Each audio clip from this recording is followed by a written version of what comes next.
السلام علیکم ورحمۃ اللہ وبرکاتہ۔ الحمد للہ وحدہ والصلاة والسلام علی من لا نبی بعد، اما بعد۔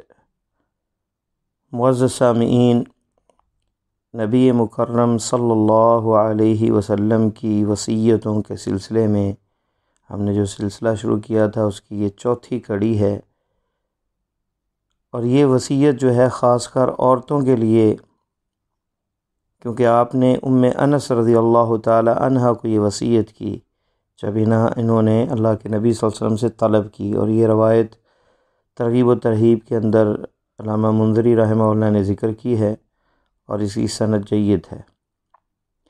کہتی ہیں انہا قالت یا رسول اللہ صلی اللہ علیہ وسلم اوصینی، مجھے وصیت کیجئے۔ انس کہتی ہیں قال اہجری المعاصی، آپ نے فرمایا گناہوں کو چھوڑ دو۔ فإنها افضل الہجرہ، یہ سب سے بہترین ہجرت ہے۔ ہجرت کا مفہوم یہ ہوتا ہے کہ ایک علاقے کو چھوڑ کر دوسرے میں جانا، اور بہترین ہجرت آپ نے کسے فرمایا کہ گناہوں کو چھوڑ کر نیکیوں کی طرف آ جانا، یہ سب سے بہترین ہجرت ہے۔ وحافظی علی الفرائض، اور دوسری بات جو ہے فرائض جو ہے ان کی حفاظت کرنا، جن میں 5 وقت کی نماز ہے، رمضان کے روزے ہیں، اگر مال ملا ہے اللہ نے دیا ہے اور نصاب کو پہنچتا ہے تو زکوٰۃ فرض ہے۔ تو حافظی علی الفرائض، تو واجبات اور فرائض جتنے ہیں ان کی حفاظت کرنی ہے۔ فإنها افضل الجہاد، یہ سب سے افضل جہاد ہے۔ تو عورتوں کے لیے جو آپ نے وصیت کی اور انس کو جو کی، گناہوں کو چھوڑنا، فرائض کی حفاظت، یہ افضل جہاد ہے۔ وَأَكْثِرِي مِن ذِكْرِ اللَّهِ، اور تیسری چیز جو ذکر کیا آپ نے، اللہ کے ذکر میں کثرت کرنا۔ فَإِنَّكِ لَا تَأْتِينَ اللَّهَ بِشَيْءٍ أَحَبَّ إِلَيْهِ مِن كَثْرَةِ ذِكْرِهِ، اور تو اللہ کا ذکر کثرت سے کرنا، کیونکہ تو اللہ کے پاس کسی چیز کو جو پیش کرتی ہے جو اللہ کو محبوب ہے سب سے زیادہ، وہ اللہ کا ذکر ہے، اللہ کی یاد ہے۔ اب یہاں سوال یہ پیدا ہوتا ہے کہ بہت سے لوگ ہم نے دیکھے ہیں تسبیحیں بھی لیے ہوتے ہیں، کہتے ہیں جی ہم وظیفہ کرتے ہیں، 1,00,000 دفعہ تسبیح پڑھی ہے ہم نے، استغفار کی۔ مجھے فون آتے ہیں کچھ بہنوں کے کہ ہمارے رشتے نہیں ہو رہے، اور رشتے نہیں آتے، کوئی وظیفہ بتا دیں، اور کچھ بھائیوں کے فونز آتے ہیں کہ ہمیں کوئی وظیفہ بتائیں، کاروبار نہیں چل رہا۔ تو دیکھیں جتنے بھی ذکر ہیں، استغفار ہے، ہر غم اور ہم کا اللہ تعالیٰ نے علاج بتایا ہے، ذکر اللہ شیطان کو بھگاتا ہے۔ تو یہ جتنی چیزیں ہیں، عبادات ہیں، یہ خالصتاً اللہ کی رضا کے لیے کرنی چاہیے، اور ان کے ثمرات میں یہ ہے کہ دنیا میں بھی اللہ بھلائی عطا کرتے ہیں۔ کثرت استغفار والے کے بارے میں جیسے کہ سورہ نوح کے اندر نوح علیہ السلام کی لسان پہ اللہ تعالیٰ نے واقعہ بیان کیا کہ استغفروا ربکم انہ کان غفارا یرسل السماء علیکم مدرارا، بارش موسلا دار ہوگی، وَيُمْدِدْكُمْ بِأَمْوَالٍ وَبَنِينَ، مال بھی کثرت میں ملے گا اور اولاد بھی ملے گی، لڑکے بھی ملیں گے،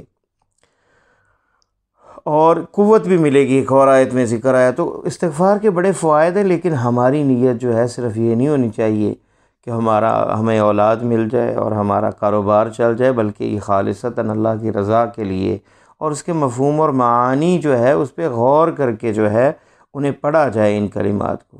حدیث میں آتا ہے کہ اللہ کے 99 نام ہیں جنہیں یاد من احصاها، اور اس کے جسے یاد کیا، اس کے مفہوم کو سمجھا اور اس پر عمل کیا، اللہ تعالیٰ دخل الجنہ، و جنت میں جائے گا۔ تو یہ جتنی احادیث ہیں اس کے مفہوم کے بغیر، اسے سمجھنے کے بغیر کرنے کے ثمرات ظاہر نہیں ہوتے۔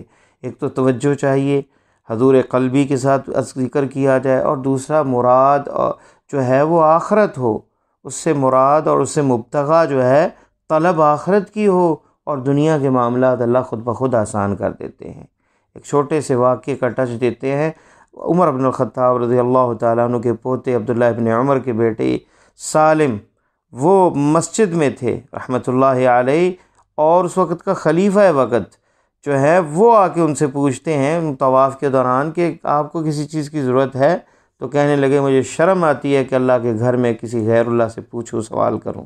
انتظار میں رہے، جب حرم کی حدود سے نکلے تو پھر ان سے پوچھا، جا کے باہر جا کے اپنے بھیجا خادم کو کہ جا کے پوچھیں، انہیں روکیں، اور پھر انہیں ملے اور کہا کہ آپ کو اب تو حرم سے باہر ہیں، اب کوئی حاجت چاہیے؟ تو انہوں نے جواباً کیا کہا کہ دنیا میں سے یا آخرت میں سے؟ کہا کہ آخرت کا مالک تو رب ہے، دنیا کے اندر سے۔ تو کہنے لگے جملے سونے کے پانی سے لکھنے والے ہیں۔ آپ نے ارشاد کیا فرمایا؟ کہنے لگے وہ جو دنیا اور آخرت کا مالک ہے، آج تک میں نے اس سے دنیا کا سوال نہیں کیا، ہمیشہ آخرت مانگی ہے، اور اس بندے سے میں کیا سوال کروں جو آخرت کا مالک ہی نہیں اور دنیا کا بھی پورا مالک نہیں ہے۔ اللہ نے کچھ اسے نعمتیں دی ہیں، تو میں نے جو مالک ہے دنیا اور آخرت کا رب، اس سے کبھی دنیا طلب نہیں کی۔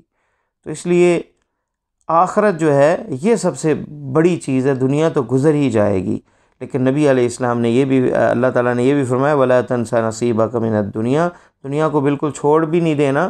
اور یہ بات بھی ہے، یہ اعلیٰ مقام ہر بندے کو نہیں ہے کہ جو صرف آخرت پہ نظر رکھے، لیکن جو اعتدال والی بات ہے، ربنا آتنا فی الدنیا حسنہ وفی الآخرۃ حسنۃ وقنا عذاب النار، ہے اللہ دنیا میں مجھے بھلائی عطا فرما اور آخرت میں بھی، لیکن اپنی عبادات جو ہے اس کا مقصود و مطلوب جو ہو وہ آخرت ہو، اور اللہ تعالیٰ اس کی برکت سے دنیا کے معاملات بھی آسان کر دیتے ہیں۔ اللہ سے دعا ہے کہ اللہ ہمیں قرآن و سنت پر عمل کرنے کی توفیق عطا فرمائے۔